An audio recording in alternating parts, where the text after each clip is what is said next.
కొత్తగా వెంకటేశ్వర స్వామి గుడికి వెళ్ళి ఏమండి నేను 20 కోట్ల రూపాయలు తినేస్తానంటున్నాను.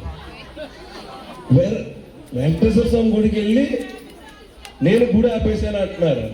దీనికి నేను చెప్పేది మేసాల వెంకన్న సాక్షిగా, మేసాల వెంకన్న సాక్షిగా, నా తండ్రి సాక్షిగా, నా కుటుంబం సాక్షిగా, ఈ యదవులు ఇప్పటి వరకు చెప్పినే సగం 100కు 100 అబద్ధాలు. అయినప్పటికీ కూడా ఓర్పుతో సహనంతో ఉన్నాను. ఎందుకంటే రాజకీయ వేదికలో ఒకటి మాట్లాడేది ఉంటుంది, ఒకటి మాట్లాడేది ఉంటుంది.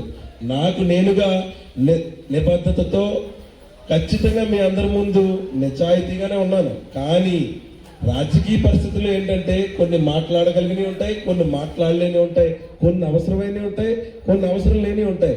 అవి ప్రజలకు ఎంతవరకు అవసరమో, ఎంతవరకు చర్చించాలో, ఎంతవరకు చెప్పాలో అంతవరకే. కానీ ఇతరులు వీళ్ళు ఏంటంటే యానాన్ రాజకీయాన్ని మంచి ఏదో కొత్తగా ఒక సినిమాటిక్ రంగస్థలం చూపించినట్టు చాలా కష్టపడిపోతున్నారు. ప్రతి చోట ఈయనకి ఈరోజు డబ్బులు లేవంటున్నాడు. ఎక్కడ చూసినా ఈయన ఆటోలే.